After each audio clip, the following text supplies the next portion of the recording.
Wow. Yeah. How are So you? yes, I was just starting to say what's so interesting is that I had never thought about the true causes of illness for 25 years.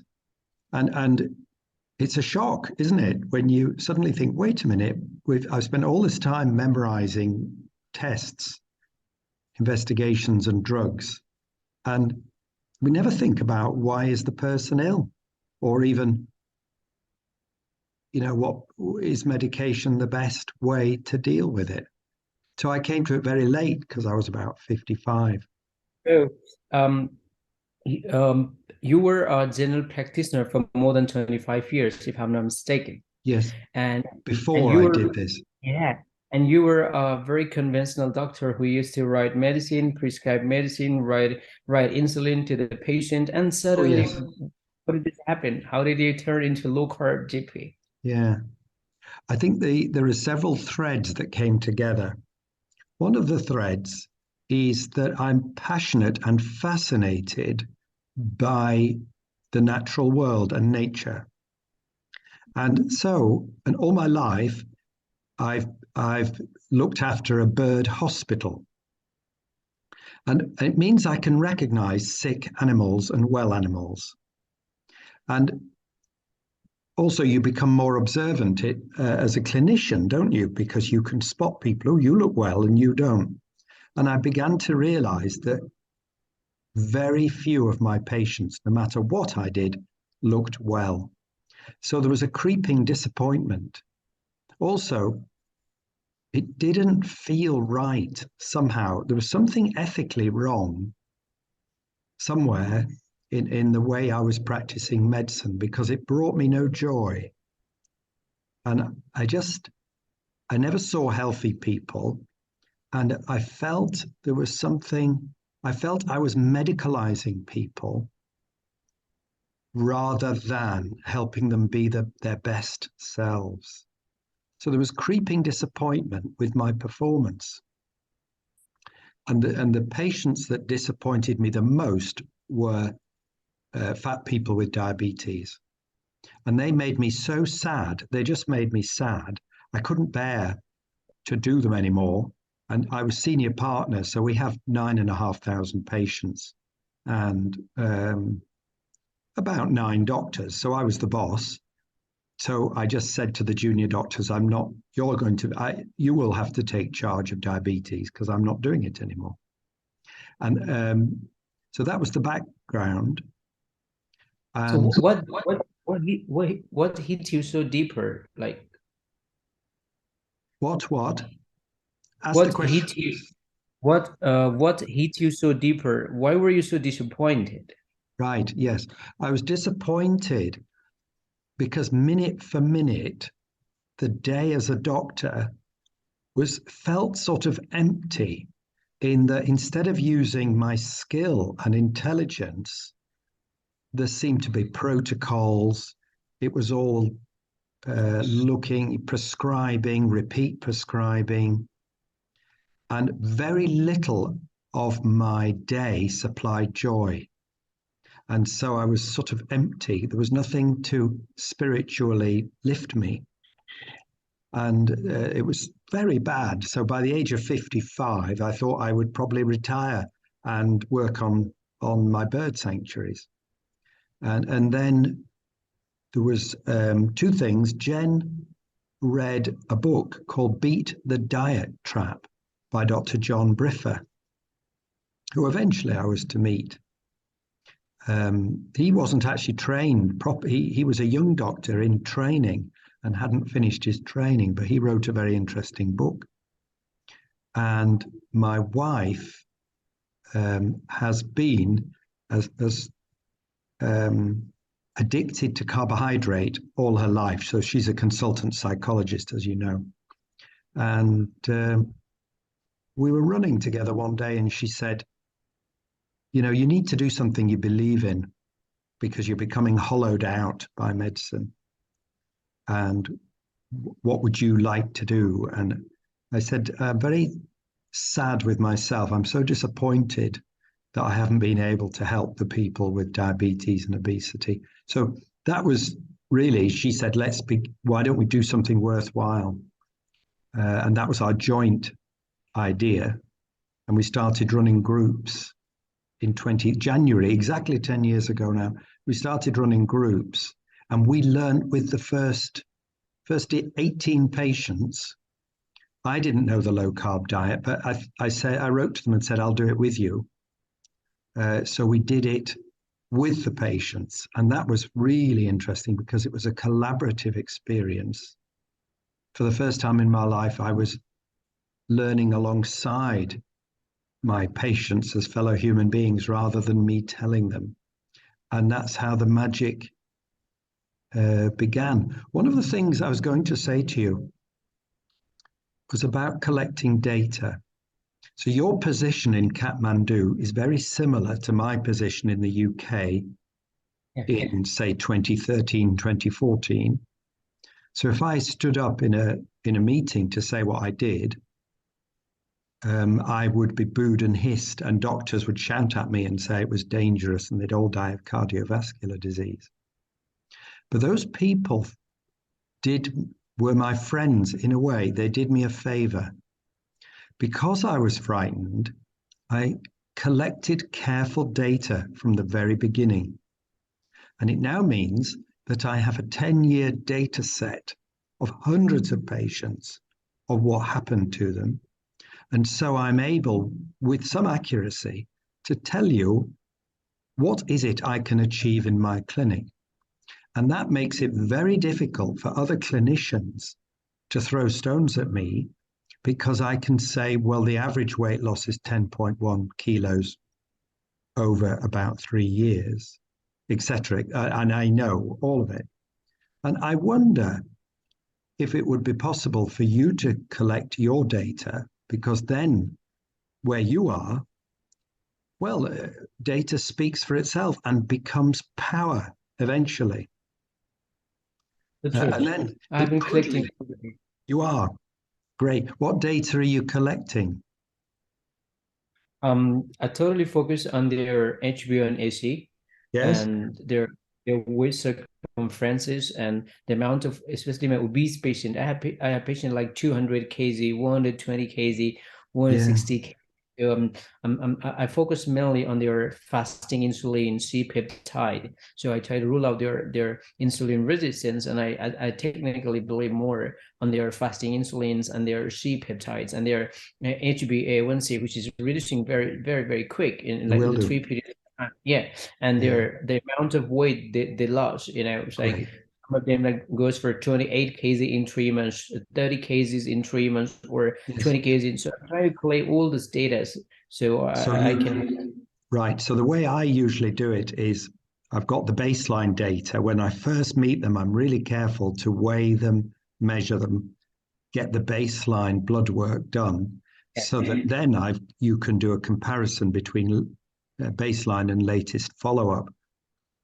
That's what are you monitoring fasting lipids?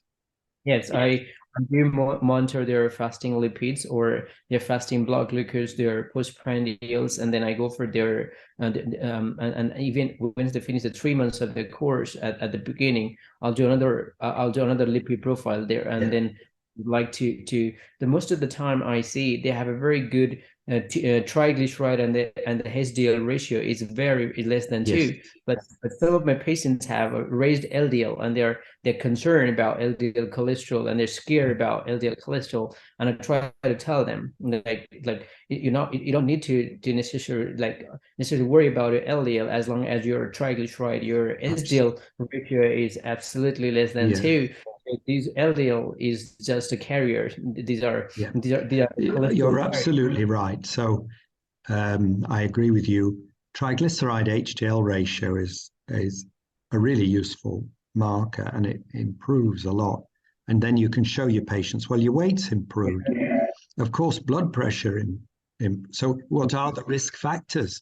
Weight, blood pressure, hemoglobin A1C, triglyceride HDL ratio. I don't know whether, but my wife has a cholesterol level. I think it was 19. It was huge, and has been for years. So she's a hyper responder, but Yeah, maybe she her most are calcium, hyper. yeah, she's a hyper responder. Her calcium score is 0. Oh, And that's has great. been. So she has the coronary arteries of a newborn baby. And occasionally I'm sending patients for that. It sounds like you have quite a sophisticated practice. So is this private medicine? Yeah, this is my own clinic, so I set up my own clinic. So as I told you, so my patients are it's a practice. So like they come to my clinic. I ask them to sign a consent paper. So if you really want to do this, we're gonna do it as a team. Like we're gonna work together. Perfect. Yes. Yeah, I can't force you to do this. So you have to be my partner, to be my mate, so I can help you out. I can explain you what's happening, what happened when you go to low carb, what happens to your lipids, what happens to your Yes. hemoglobin, to your glycated hemoglobin. And it's not only about losing weight. You started getting your insulin sensitivity in your body, and once you started losing your body fat, your waist and hip circumference ratio, once you started getting down, it's not only about diabetes, it's about your high blood pressure, it's about Yes. your lipids, it's about your cardiovascular risk. Like this is all things I try to explain them, and then Yeah. sign a consent paper, because I'm alone, as you said. Yes. And, So that's wonderful. The fact that are they consenting to share anonymized data so that you could publish in the future? that for that part, in my country, in Nepal, we are not, the people are not really, they're very reluctant to do that. But there are few people, those who help me, I try to publish their data, but most of them are they don't want me to do that. Why is that? How very interesting. Because I haven't had that. I haven't had permission to share anonymized data refused ever in 10 years. So there is But a most, cultural difference. Explain that to me. because they're very skeptical, and they think this low carb doesn't work. They cannot do low carb for a long time.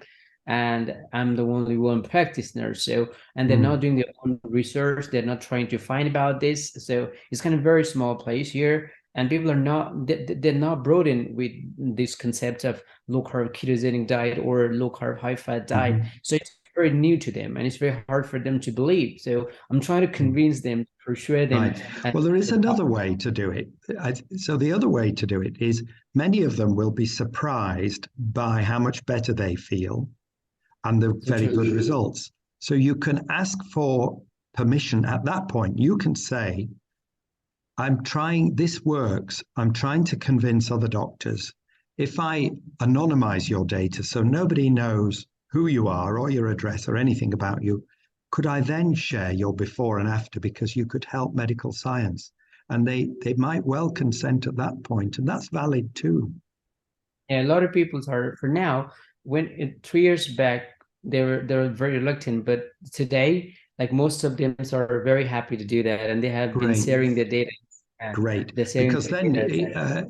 again, and so there's all sorts of ways this can go ahead, but you can develop a very successful private practice, That's what I'm trying to do. particularly if you have data where you can say, you know, the average. So all of the things that I know would make a wonderful private practice.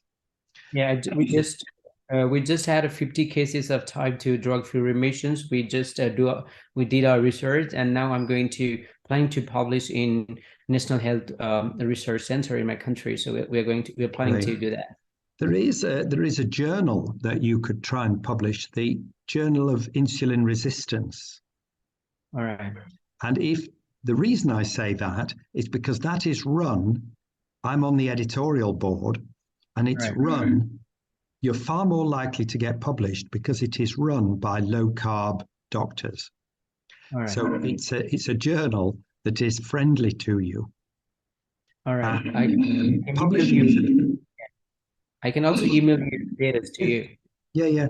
Publishing is a very painful process, by the way, but you're young and it's worth it, because if you can get published, your clinic becomes all the more respectable immediately. And that you'll notice that's why I get published, because it makes it harder to attack me, because I've now got 20 peer-reviewed papers showing what I do. Is there anybody in your country? Have you any other doctors who are interested in what you do? Oh, I tried with a lot of my colleagues and my seniors, but they're not really interested. You know, the Okay. trades, there's always Yeah. hesitancy.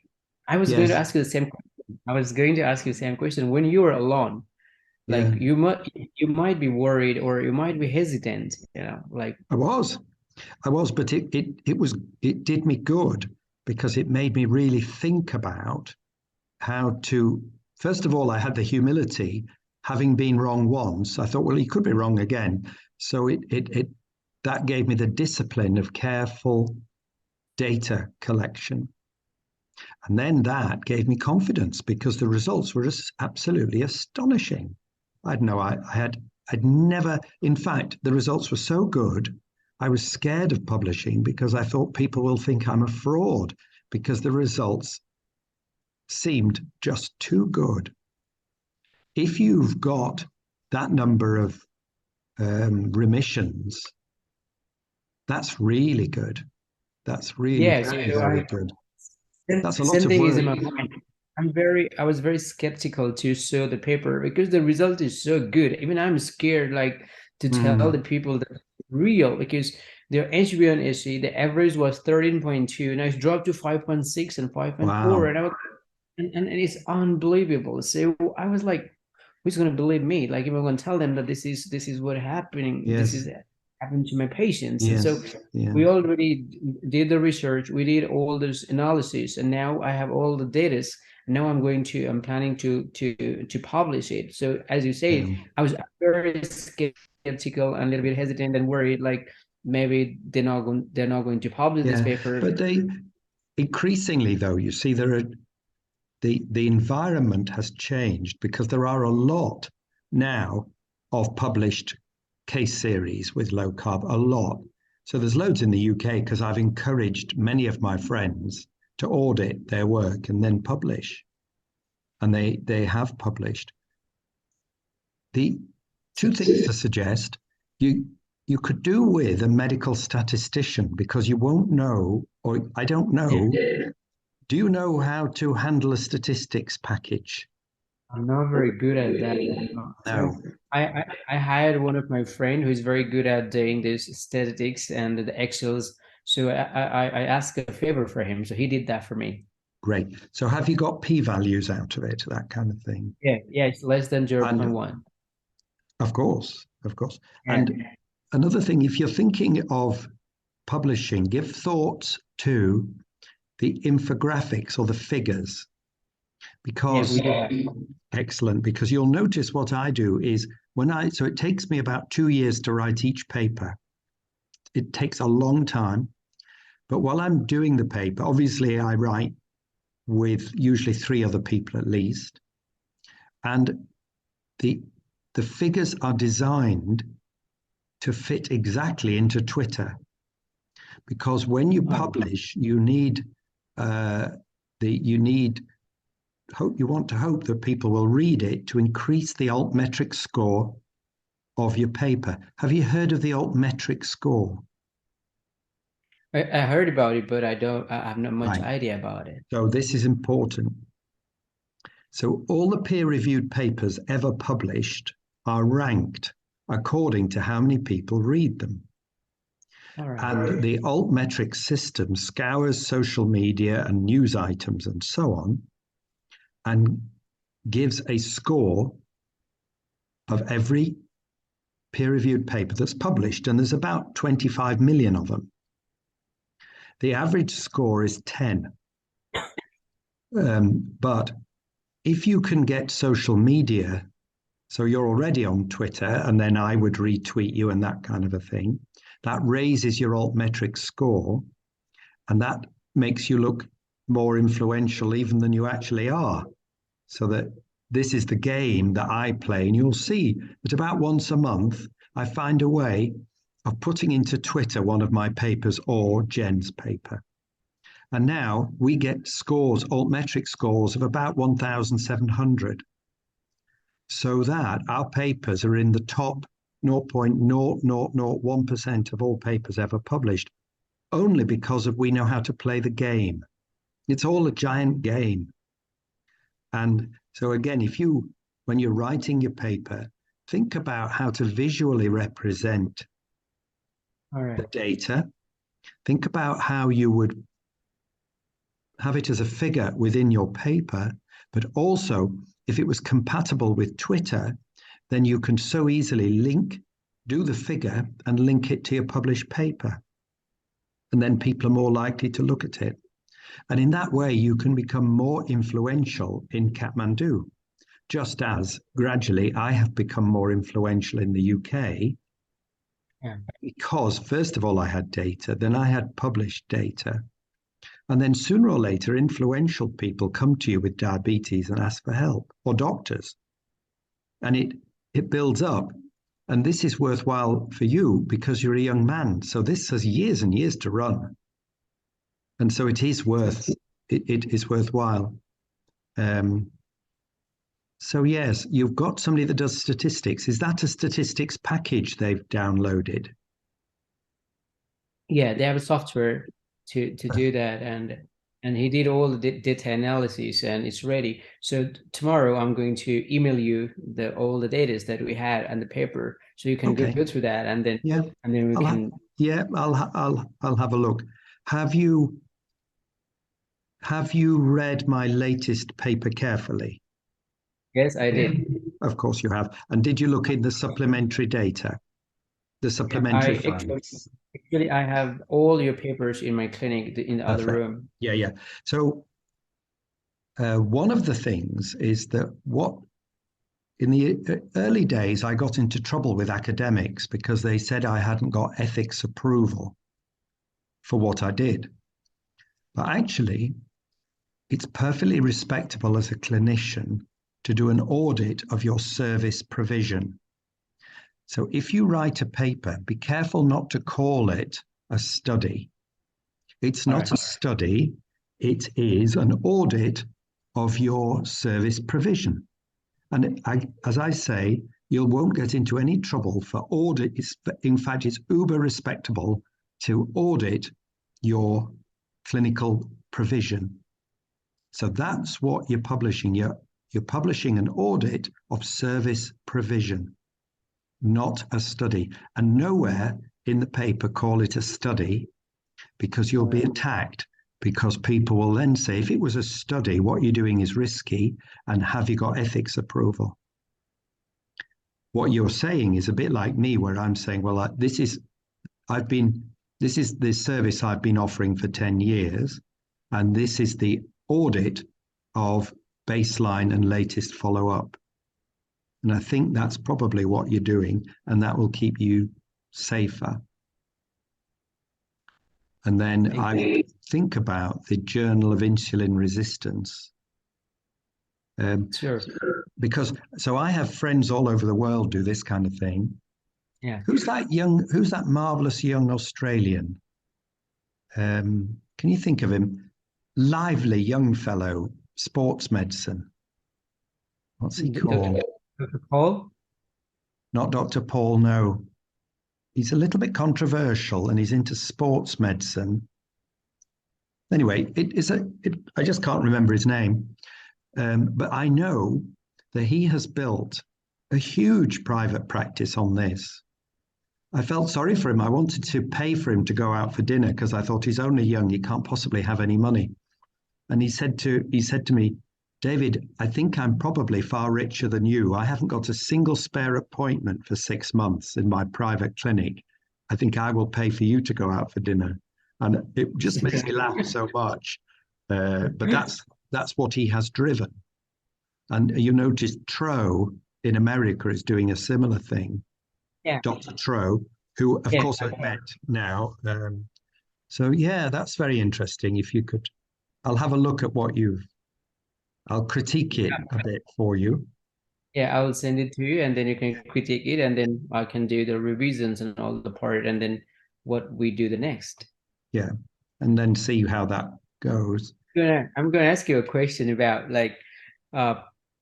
most of the patient that thinks like sugar is sugar. So, and you are the one who came up with the sugar infographics. I would be Yes. very glad if you could explain to the people that are listening to me, or especially my patients, because they think like eating that they say, doc, I haven't have sugar for 2 or 3 months. Still my blood sugar is so high, blood glucose is so high. What's happening to me? Yeah. So I explain that sugar is a difficult thing for plants to store.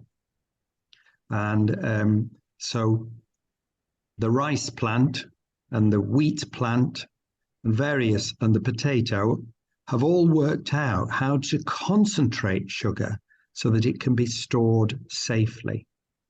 And sugar is stored as a compound called starch, so that wheat flour, all of the cereals and potatoes are full of something called starch. And starch is glucose molecules holding hands, so that the enzymes, as part of digestion, break that starch that's in bread, breakfast cereals, or potatoes down into astonishing amounts of sugar. And that's the very basis of the teaspoon of sugar equivalence, where I wanted my patients to understand the consequences of eating starchy foods. Of course, anybody with a Freestyle Libre, and I don't know whether you've been using those in Kathmandu, but that helps a lot, because then you're able to say, well, where did all that sugar come from? Have you got the Freestyle Libre there? I expect you have. Yeah, we do. I printed your infographics to explain to my patient. Good. Well, you're very welcome. Steele, I was going to send you, I don't know, did I send you various? I've downloaded all of them. All right, the resources, that's good. Just steal anything you like. But that, for me, I don't think patients always understand that starchy foods, I'm sure. And so is there a lot of rice eaten in Kathmandu? Like the main food, staple food is rice. There's not a single person who can live without rice.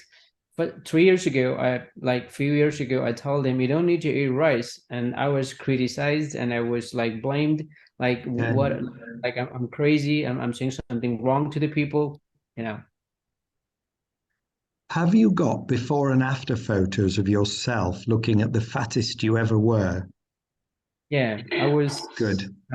I was like I knocked off 15 kg, almost 15 kg. Now I'm 64. I'm all ripped, and I have a very low body fat, and I try to tell my patient like this is how I was, and this is how I am. So sometimes it helps to show them photos. Yeah. I don't know. In England, it's frowned upon to take our shirts off. You'll notice the Americans are always without their shirts on. In England, that would be regarded as very unusual and not the, yeah, not here in my country. Yeah. So I don't advise you to take your shirt off, but if you could have a before and after photo in your clinic at all. Yeah, I do. That's good. Yeah, have you got any nurses that work for you, or? Yeah, we have 10 nurses in my clinic. 10? Heavens. Yes. My clinic is reserved for next 3 months. There's no appointment for next 3 months. Wow. So your clinic is becoming successful, isn't it? How to say, 3 years ago, there were 2 and 3 patients, but now it's 6,000 patients I have for metabolic health. I thought it must be quite a few. That is well done. I have 6,000 patients. Altogether 6,000 patients. 600 of them completed 3 months of their drug-free remissions, and 50 patients have already completed more than 3 years, and 600 are ongoing treatment for waiting for the next blood test, and the rest are for like weight loss, and most of them are metabolically unhealthy. They're for the lipids, and other cases it's skin disease. Lots of people started. I noticed one thing: once my patients started doing the low carb, the first thing I noticed their skin. Like it looks so beautiful. So yes, you see people shining with health, and also the first thing I notice is their eyes. even after about 2 to 3 weeks, I can tell as I go and get them from the waiting room, I can tell something about their eyes. I think they lose periorbital fat or something. I can tell that they've done it. And then I'm beginning to wonder exactly how many conditions improve with low carb, because I'm finding, probably like you, more and more. So eczema, psoriasis, skin tags, tiredness, mental health, renal. You saw my renal function paper, renal function, joint pain. Irritable bowel syndrome is nearly always wheat. Right. It's nearly always wheat. Go on. Carry on. I'm going to ask you a question about, like, you gotta answer this. Most of the people, they're very skeptical because when they're doing the low carb, we always advise them to put a little bit more salt in the diet, because they need the salt. Because once they are when they were insulin resistant, their renals like hold a lot of sodium retention, like a lot of retention. But when they started doing the low carb, their insulin sensitivity start to increase, and they need more and more salt. But when I prescribe my patient to eat more salt, and I was like, you know what I'm trying to say, that salt is very bad for you. Salt is going to give you a heart attack, increase the risk of your cardiovascular disease. So I want you to tell them, like, what actually it's not that as bad as they think about salt. No. I think the first thing I'd say is it's very unusual for something that's part of the natural diet of human beings and has been for millennia. It's very unusual for that thing to turn out to be highly poisonous, because in his wisdom, when God designed us, he designed us to cope with salt perfectly well. And in fact, the kidneys are perfectly good at getting rid of excess salt. Or how would people ever live by the sea eating salty fish? They'd die, but they don't. And that is because we have been designed to deal with salt. However, what was not anticipated was the modern high carbohydrate environment. So that was not anticipated. And in fact, a high carb diet is a high insulin diet. And insulin causes you to hold on to salt so that your kidneys don't get rid of the salt as they should. Then that salt causes your blood pressure to go up. However, in my practice, what I discovered was when people go low carb, they're then low insulin, they then wee out quantities of fluid and lose salt. And if you don't replace that salt, you start getting muscle cramps. And in fact, I was researching this for years. It took me, 3 to 4 years to find out what was going on. And I researched it with a professor of cardiology, Professor Brady of Glasgow University. And he pointed out that we've known since 1932 that insulin causes renal sodium retention. And the physiologists have all known this, that it's in the presence of insulin that salt becomes a problem. As your insulin levels drop to normal, you will start clearing that salt normally, and your blood pressure will improve. And in my case, and many patients, we started suffering from low blood pressure, feeling dizzy when we stood up because we needed extra salt. Will that do? I try to tell them all the time, listen, once you knock off 10 kgs, 50 kilos, yes, your insulin sensitivity start to get better, and your kidney or your renal function has improved. Look at your blood data, and they're not holding the salt anymore. It's correct. not because it's not because you're eating too much of salt that gives you high blood pressure. It's your insulin resistance that's hold a lot of fluids, and your kidney is not being able to excrete your sodium, and that's why we call it a decreased renal excretion of sodium. So once you started doing the low carb diet, you gotta replace your salt, yes, and then And if you do not have enough salt, you'll get all the muscle cramps, blood all the time, you know. So you need to replace the salt with the salt. And then suddenly they started saying, like, if I take a lot of salts, my blood pressure goes up. Then I tell them, no, look at your blood, because we monitor your blood regularly. Every follow-up, look at your blood pressure. Your blood pressure is getting better and better. And most of the time, we started to taper their medications. And the first medication we taper is the diuretics, because I don't want to put my patient on diuretics. Yes, me too. I'm stopping the diuretics because they of course are worsening blood sugar control, and it's quite unnecessary. I was going to ask you another thing. Do you use magnesium much in clinical practice? This is such an amazing question you ask me. I think I'm the first person in my country to start to prescribe magnesium glycinate, citrate, and magnesium oxide. So technically I prescribe magnesium glycinate to every patient, those who are metabolically unhealthy. Good. Yeah. And I mean, what I do is I ask them, how are your bowels? Do you tend to be a constipated person, normal or loose? So if they're constipated, then citrate or oxalate or one of those is fine. If you tend to be loose, then threonate or gluconate are one of those. But there is actually good evidence for using magnesium.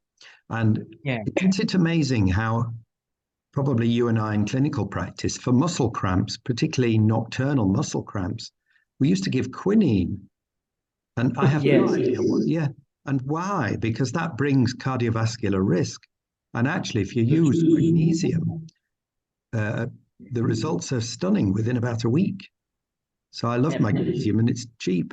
And of course, that's why there are so few RCTs. Have you come across the wonderful book called The Magnesium Miracle? No, not eight. It's a really good book. I'd advise you to get it. I learned a lot about magnesium. I tell you about magnesium. It's not in my country. There's no magnesium food supplement, so they had to ask somebody to help them or bring it from abroad. Wow. So most of my patients, like, they ask somebody to help them out to bring the magnesium from Australia or from Britain or from America, because once I started to prescribe magnesium to my patient, I was shocked. One of my patients came to me, "Doc, what did you prescribe it to me? I can't find it anywhere." And I said, "It's just a food supplement. You can get it anywhere." Then he said, "No, I can't get it." I started searching, and then said it's banned in my country. It's banned? Yeah, I mean, you're not allowed to sell that drug, magnesium glycinate or magnesium oxide or magnesium citrate, because literally they have magnesium oxide, but they do not have the supplements. When if I want to put my patient a magnesium oxide or citrate or glycinate or magnesium citrate, so they have to from other countries. How very odd. Yeah, that's very odd. When you think about, so many of the things like magnesium are in pairings, aren't they? And we learn all about the calcium channel blockers and calcium, and we're never taught that magnesium moves in the opposite direction, that the two are absolutely a yin and yang pair. And that's why it's actually dangerous to give vitamin D and calcium, because then it'll precipitate out in the coronary arteries or wherever. And nobody ever thinks about magnesium. It's weird. Yep, I was surprised too when I came to my own clinical practice. I was very surprised because I used to see a lot of people prescribing the vitamin D and the calcium together, but that's dangerous. But they were not prescribing vitamin K2 and the magnesium. Once you prescribe them the vitamin D3 and the calcium, or if you prescribe a calcium need to get inside the bone. So you need a transporter to carry the calcium from blood to the bone, and it's a vitamin K2. But it's barely the prescribe of vitamin K2. And I was surprised. I started prescribing calcium to my patient. I said, no, you don't need the calcium, You really don't. How very interesting. I've got another suggestion. How do you store references of papers you think are important? Have you got a system to store them? No, for now, all the references that I need are downloaded on my laptop, and they are I have a hard drive to put all the Right. reference. Well, let me, this is the next learning thing. Yeah. So one of my early papers I wrote with Professor Feynman, who's a very famous professor in New York. And I was very frightened of him because he's very senior, and people in New York, they're not like English people. They're not really very polite. So I used to nearly have panic attacks before I ever rang him up because I found him unfairly probably to be aggressive. But he was clever and right. And he said to me that my system for storing references was old-fashioned and outdated, and it was slowing me down because I didn't have a proper library of references, so that when I wrote a paper, the editing of the paper was very difficult because the references needed moving manually.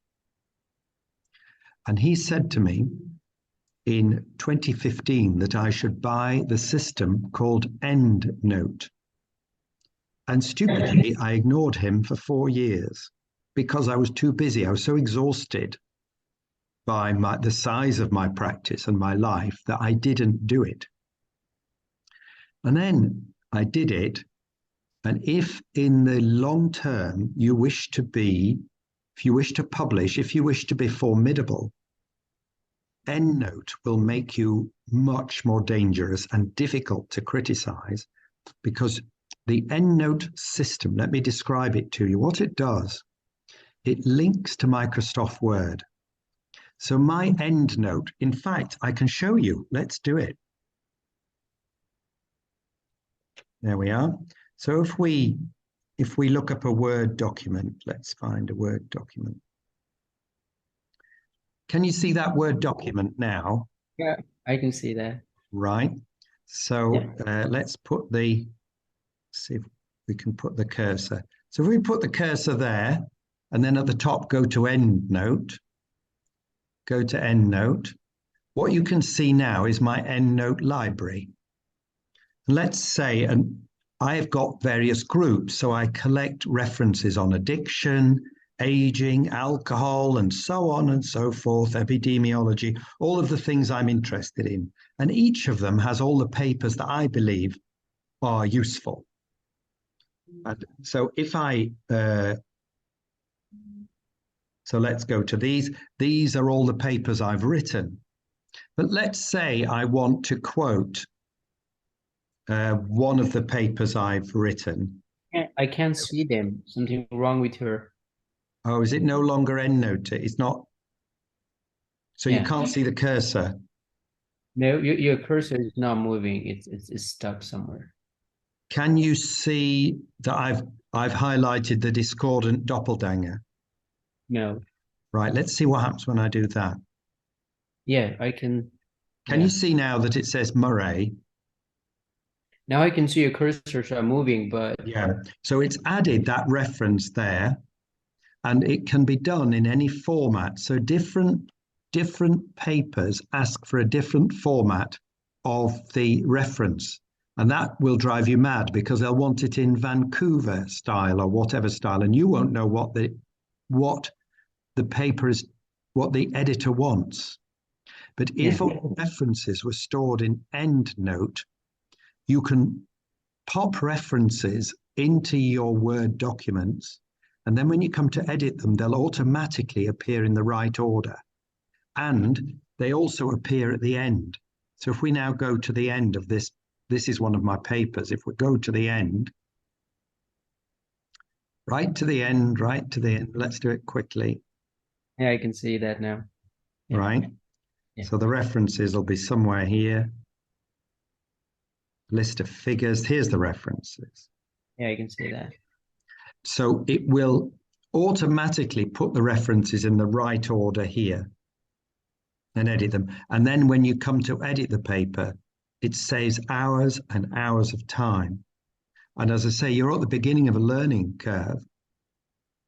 And I would find a way to learn about EndNote, because it will save you so much time. And I wish I'd done it, because then you have a library of important references that you can get your hands on. Otherwise, what will happen is you eventually have so many important references you can no longer remember where they are or where. So mine, I have thousands, but they're organized in a library within EndNote. So What I did, so I found an academic, yeah, and I did them a favor. yeah. And in exchange, they gave me 3 hours of their time. And by the end of the 3 hours, I understood EndNote, and it was loaded on my laptop, and I've used it ever since. So I found a way of rewarding a clever young academic with a favor that they required. And in exchange, they showed me how to use EndNote. You could probably find it all sorted out as depends how you learn. You might find on YouTube or something like that. But if you have plans to publish, Yeah, I do. right, well, I would become EndNote friendly. It'll make you far more formidable in your community. Okay. How is it that the academics look so clever? And it's just a game because they all have EndNote. So they can say, according to Unwin and Unwin in 1986, the following. And I used to wonder how they did all that, but they've just all on EndNote. They don't remember stuff any better than you and I do. But EndNote makes you look cleverer than you are. And it means you can respond very quickly to email queries about things. So it was on my list of things for you to consider. You don't have to do it. I shall never know whether you do or you don't. But you see, if I look at your paper and swap it around, then your references are all going to be totally messed up. And also, if they're in the wrong style for the Journal of Insulin Resistance, you would have to manually do all of them, which takes ages.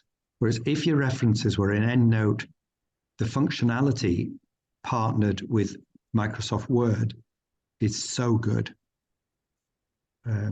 Are you a very overtired person? You look like you've got spare energy. Are you exhausted? No, I'm just listening to you. Good. No, what I meant is, you see, I hesitate to give an exhausted person extra jobs. No. If you're enthusiastic and lively, then you probably would be able to do EndNote. Yeah, I'll try because I'm going to buy that. I think it's a try. And Yeah, on give it Microsoft, I can get that. Yeah, just look up EndNote and it'll cost you so many dollars. Yeah. But if your clinic's doing all right, you'll be able to afford $400 for a really good thing. When do you think you might take on another doctor? I'm not sure. I suppose it's if you met one who was really good. But they'll probably find you in Kathmandu. You mean in my country? Yes. In my country. Yeah, yes. But so far there's nobody's ready to do that. There will be. There will be. So I was all alone. But then after a few years, you will find that people come and find you and wish to sit in your clinic and are interested in what you do. And there will be some of the best doctors who are concluding, just like you, that this is the way ahead. And that's the way to build your clinic. So now in our practice, the nurse is a low carb, the practice manager is low carb, the midwife is low carb, all of the doctors are low carb, and they're all slim and can run fast. And we recruit young doctors easily because it's such fun. Yeah, but the thing is that young doctors should be ready to learn. That's the point. Like they have to be, yeah. But you see, if they're not ready. Yeah, but sooner or later you will find you'll end up. So what happened to me was, presumably this is a private clinic, so you're dealing with more educated, wealthy people. So true. Yeah. So sooner or later, my son is a doctor and he's amazed by what you've done. And he would like to come and meet you. That's what happened to me. It's only a matter of time till you start dealing with influential people who've got the brain to think. That's true. And some of them will be hopping mad because they'll have been drugged by their previous doctors. So here's a question for you. What do you advise? What do you advise to the patient who who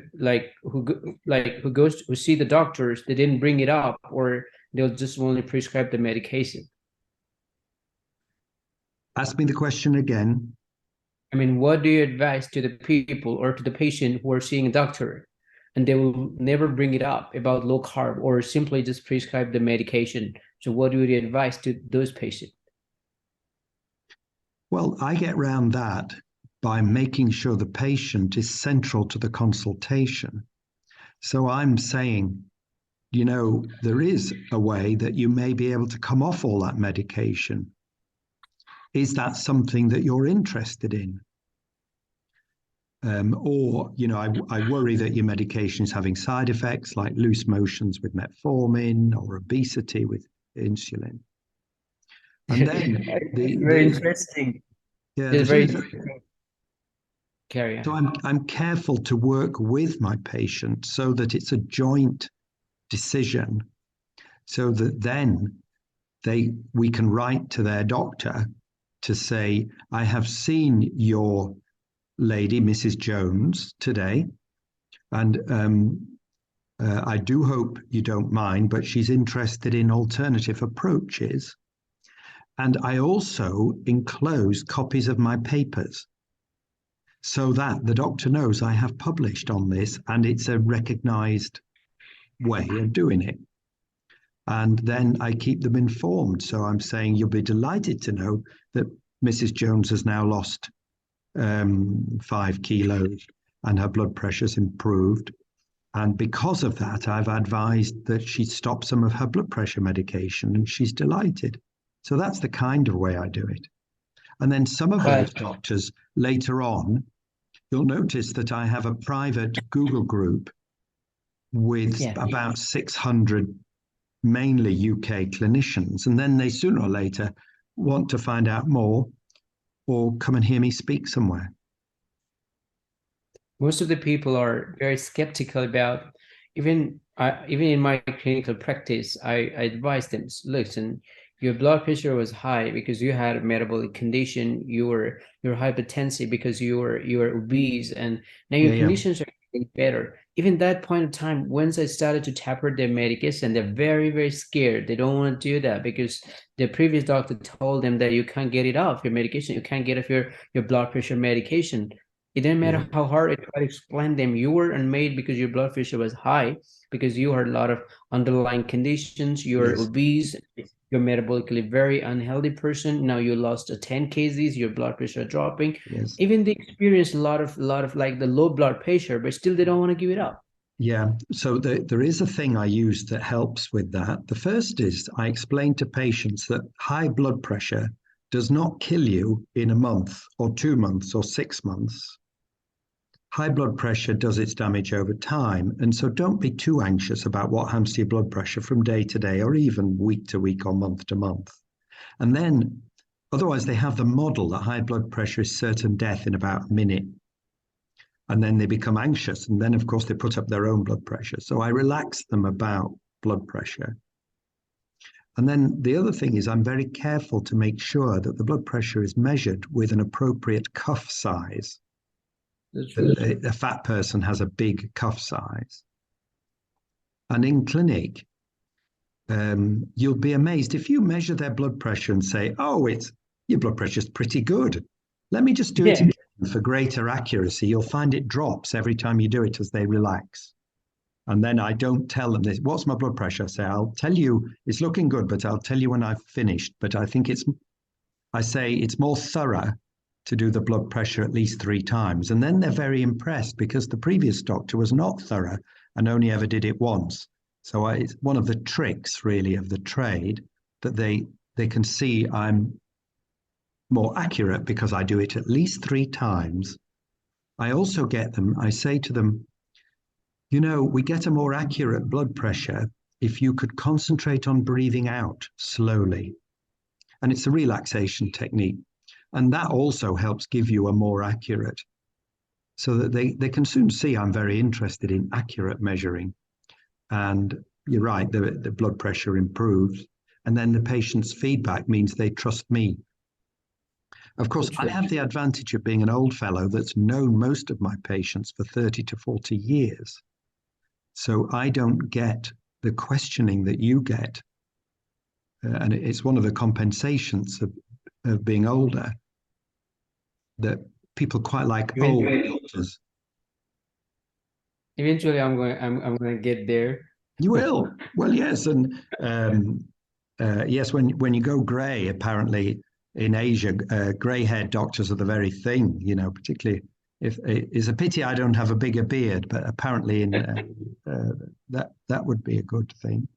Yeah. So, David, have you ever I'm going to ask you some very interesting question. Have you ever been to Nepal before? No, never. Never. It's on my list of places that would be very nice to visit. And if I get a chance, I will.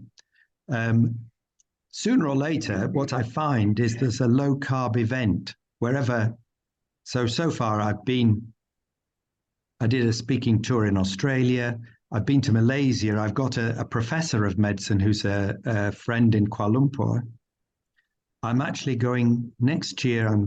I've got a big thing in New Zealand. So there will be a time when I come to Kuala Lumpur to celebrate your wonderful clinic, probably in a few years' time. I would love to see you in Nepal, and I'm really thinking like if we can do a low carb seminar in Nepal, though I'm alone, but Yes, I would love to do that. Yeah, well, that's the work towards it gradually. I notice you're on social media. That's good. How do people communicate with each other in Kathmandu? We have our own language called Nepali. Yeah. So we use Nepali in our own language. So, but a lot of people, they do speak good English, or they do understand English too. Yeah, and presumably it's the language of science mainly anyway. Yeah, so we'll try to explain them as far as possible, because they need to know about this community, that this community is growing big and big, and this community is not alone, and they're all over the world. So I would be more glad. So my people will know about this community. At the moment, they're not very aware of this community, that there's a low carb community around the world. They're doing pretty good for their patients. So I would be very amazed if you could spare some time. Even that's a possibility. What I do with my own patients when they've had the miracle and they're so surprised, I say, listen, I need some help. Would you join Twitter and just follow me and like stuff, and then they learn, oh my goodness, it's all over the world, and there's all there, and this helps grow it. And then you will eventually start getting low carb Nepalese doctors. You will start your own group. Yeah. You need to, my wife would always say about being successful, find your tribe. Find your tribe, which is what you've done in reaching out to me. And that's why I responded, because I'm sorry to think of you as lonely. And I know what a help it is when you are lonely. To have a little bit of help means a great deal, because otherwise you feel so vulnerable. Do you have, what's the media like in Nepal? Media is pretty good. Good. So you see, you will see what I've done, which is I have patients with amazing before and after photos, and I get the media to publish on them. And so you have to start somewhere, and that's how I got a full page in the London Times or the Daily Mail. But you could do that if you've got patients. You could. Just today, I posted one of my patients. He was 138 kg, and now he's only 88 kg. He's old. Wow. So I have like patients amazing, and I have their testimonials videos. I'm trying to make those videos, posting on my YouTube channels. That's perfect. And if they would allow you to share the before and after photos, because they're nearly always proud. They never mind because they're proud. You could eventually find how do you deal with social media in Kathmandu, and how do you deal, perhaps even better than that, with whatever paper is read there? And that all helps build it up. But eventually you're going to need other people around you. So I have support. So I have a medical statistician who works for free for me. And you will need, so presumably the nurses are on site. Your own nurses are on site, are they? Yeah, they are. What about, amongst these patients though, there must be some influential people. They do. At the moment, like the bureaucrats, the politicians, and they are my patients. So in 3 years of time, like almost everybody knows like what I'm doing and what my patients are getting their results. It's like the talk of the town. Like Yes, people it will start. be. Well, I know because that happened to me. It grows because results speak for themselves. Because all right, if you start somebody on an ACE inhibitor, they don't look any different. But your patients, their best friend is saying, "Oh my goodness, you look terrific. What have you done?" And he goes, "Oh, I went to DrKurt." And it will build and build and build because results speak for themselves. And also patients, because you're not using expensive drugs, people are becoming suspicious of doctors who want $100 a month for these drugs, because they are beginning to think, am I just a cash cow? Are you respectable? Because, and your patients, you're saying, no, please don't, there's no need for drugs. I don't need that. And they will respect you for that. Some people are very skeptical. They think this low carb diet is not sustainable. You can't do it for long. So what do you suggest them? Well, so that's why I've published my paper. Or you will see on Twitter, just before, I think in December, I showed an example of somebody's triglyceride and HDLA1 who's been in remission for 9 years. Yeah. And that's so I go, well, here's one that, lasted for 9 years. Or my average improvement in hemoglobin A1C is over 33 months, as published in the BMJ Nutrition. So one of the reasons that I publish is to support people like you, because you can say, well, here is a Royal College of General Practitioners clinical expert on diabetes publishing in British Medical Journal Nutrition twice.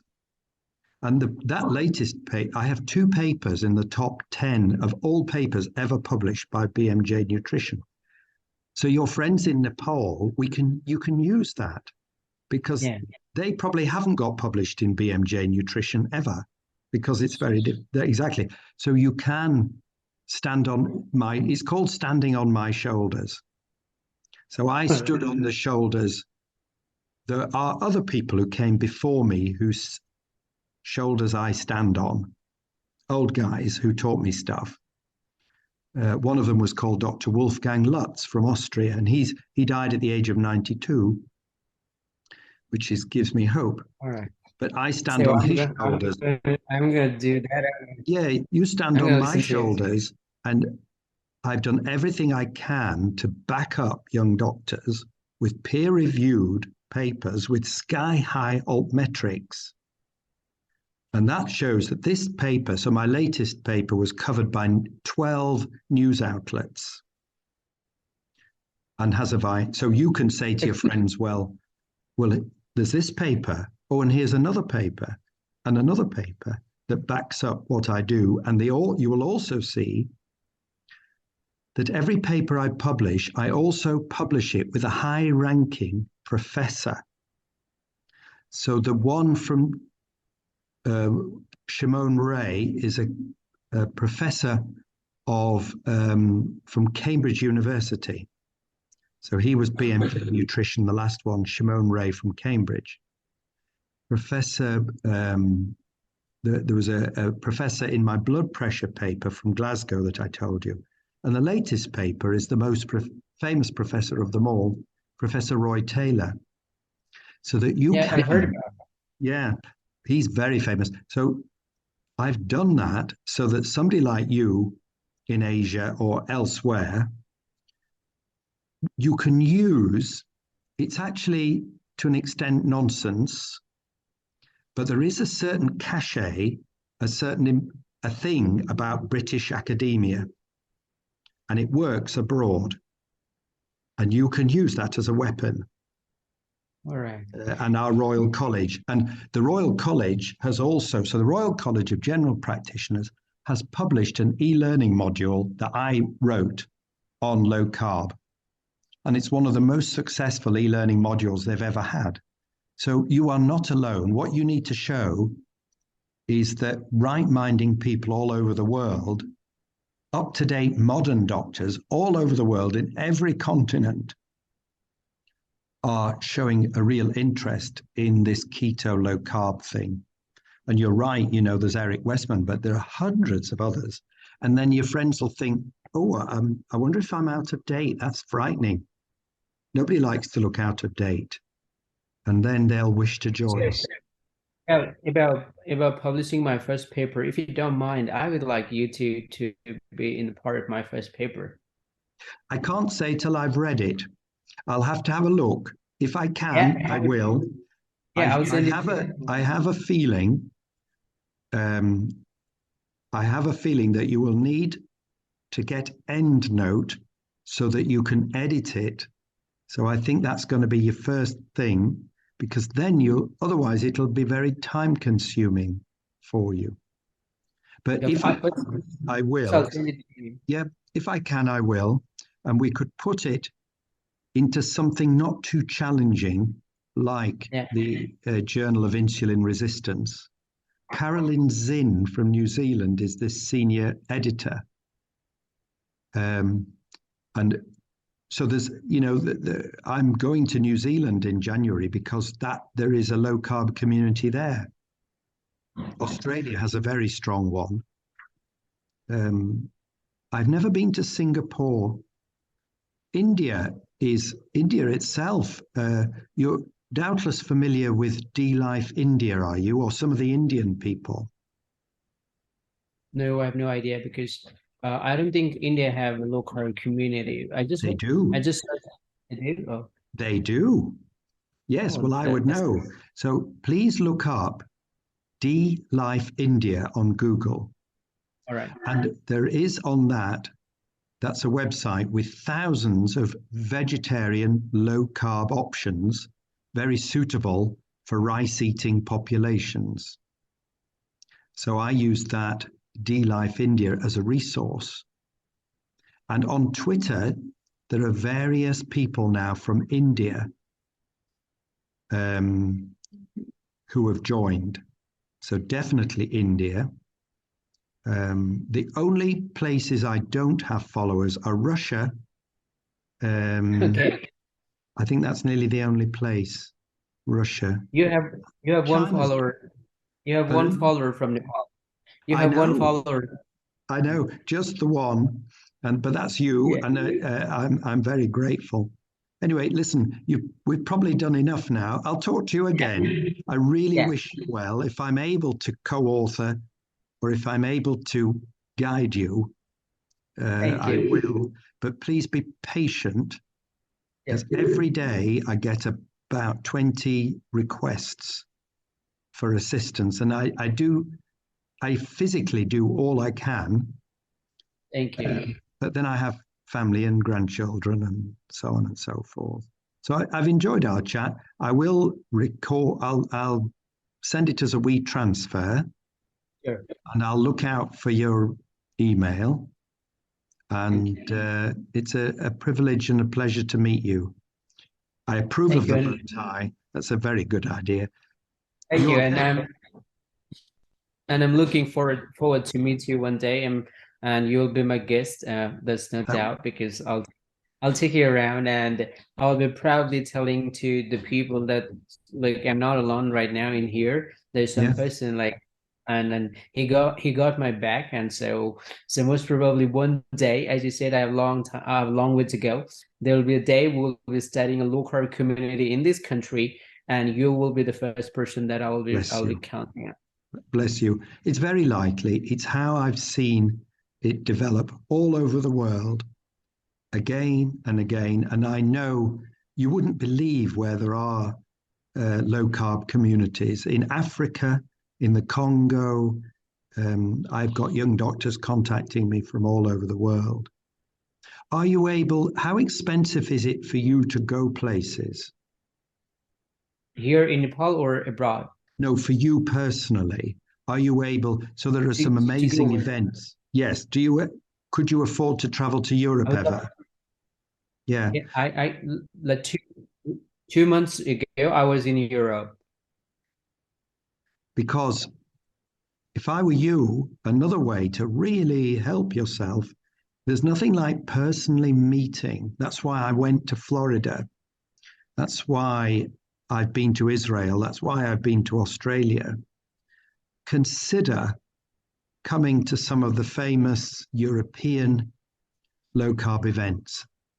In the UK, the biggest one is the Public Health Collaboration International Conference, which is every May or June. There is another very interesting group starting in the center of Switzerland called the Keto Live thing. When is it? Next year or? No, well, all of these are this year and next year. They're every year. The Keto Live people are in central Switzerland. You'd have to fly to Zurich. I've been to Zurich. You've been to Zurich? Well, then it's a train ride. It's a train ride out of Zurich into the Alps, and you stay all week in the most beautiful alpine village, and you would meet some of the cleverest people in the world who are there for the week. And that is a very good networking event. That's the Keto Live event, which is in June. In May this year is the Public Health Collaboration Conference, which is a big international conference. In UK, right? How can I apply to that seminar? You just pay and come. You just buy tickets online. So each of them you will see on Twitter are offering tickets. So Keto Live are offering tickets because I'm going, and the PHC are offering tickets. So if you look at the PHC or Keto Live, you will see when the event is. And until the tickets are all sold, it's open access. And then you could... Do I need a confirmation letter? Do I need a confirmation letter for applying for a visa? That's what I don't know. I don't know how it is to travel from Nepal here. That is... No, I mean, I just need a letter from the host. That's all. Yeah, well, they would supply that because people come from all. They would do that. So I know the administrators of both of those conferences because I'm a senior scientific advisor to both of them. So have a look at the dates. I'd give you a letter. Provide me a letter. Certainly, yeah, certainly. So this summer, those are the two best events: either Keto Live or the PHC in Sheffield. The May one. In May. Or how about in May? Is it? Yeah. In May? The May is in Britain. Yes. The May one's you'd have to fly to the UK. The June one is in central Switzerland. Have a look, but each of them, some of the most important keto people in the world are going to both of them from America. So we pay for, it's a bit like I was paid, or they paid for business class flight for me to go to Florida, and we have to do the same for Georgia Eade is a friend of mine, and she's a low carb keto psychiatrist. And she's obviously a friend of my wife, Jen. So she's coming to stay with us and is speaking in Sheffield and then in Switzerland. Professor Ben Bickman is a very clever guy, fascinating guy, and he is coming to both events. Have you heard of Sean Baker, that enormous muscular orthopedic surgeon? Yeah, He's coming to Sheffield. Yeah. So either of those events, would allow you to meet my wife and I and many, many of the low-carb doctors in Europe, but you would also be able to meet some of these international people from North America. The what in Zurich as well, we're flying in people. There's a professor from Mexico, a psychiatrist from, somewhere down in South America, and a lot of renal physicians. There are 3 professors of renal medicine using keto in renal medicine. So if your clinic generates enough money for you to go to one of these clinics, it would be time well spent, because it would transform the people you know. I would love to join in the May. I would love to join in the May. Yeah, good. So have a look at the dates. In fact, I can tell you now if you want. Yeah, I would love to. I'll send you links. Yeah. I'll send you links. I'll have to go soon, but I will send you links to the PHC. Sure. Any other final questions? Thank you so much. I was really, it's such a great delight to see you here and you share your experience. And at this moment, the moment you respond me in the Twitter or to direct message, I feel very, very very strong and powerful that there's somebody who that like supports you, helps you, and reach out. It doesn't matter. It's how soon or late it is, but there's a guy who supports you and who's there just to guide you. Because at this point of time, I told you I was very worried and hesitant and all alone, and suddenly I'm being able to talk to the person that I look after and studied all of his work and downloaded his paper and trying to give him reference to my patient. Look, this is the sugar infographic, and this is the paper published in BMJ Nutrition. This is the paper published by Dr. David Unwin, and he's a person he has been doing for 8 years and 10 years. And he has published 127 patients. Those were into remissions, because of doing a low carb. I understand. As I say, we call it stand on my shoulders. I'm an old guy, and eventually I need to pass this on to a lot. But there are many, many wonderful young doctors like you all over the world, and this is a growing thing. And you will be part of something that would be so exciting, and I think would be very successful for you. I have one final clinical thing that just, you probably know it anyway, but I just need to check. If you had somebody whose weight was going down and the hemoglobin A1C was going up, what might you think of? The weight is going down? Yes. And his hemoglobin is going up. Yes. That's a rare pattern, but what might it mean? It's that the patient is insulin resistant? No. Let me explain. You need to know this because it's rare, but it's potentially a dying person that you could miss, and you need to be safe. So normally what happens is you will find that people whose hemoglobin A1C is going up, they're actually gaining weight because they're not on the diet. Okay. That's my clinical experience. They're carb addicts who can't give up rice and junk food. But occasionally you'll come across somebody whose hemoglobin A1C is rising even though their weight is dropping. And there are a few very serious clinical things you need to consider. One is a carcinoma head of pancreas, because the carcinoma causes you to lose weight and the loss of pancreas causes your hemoglobin A1C to go up. Another one is a misdiagnosis. It could be somebody that isn't type 2 at all. I had somebody who'd been diagnosed as type 2 diabetic, but they weren't. They were type 1. And I didn't know that because they'd been passed on to me as type 2.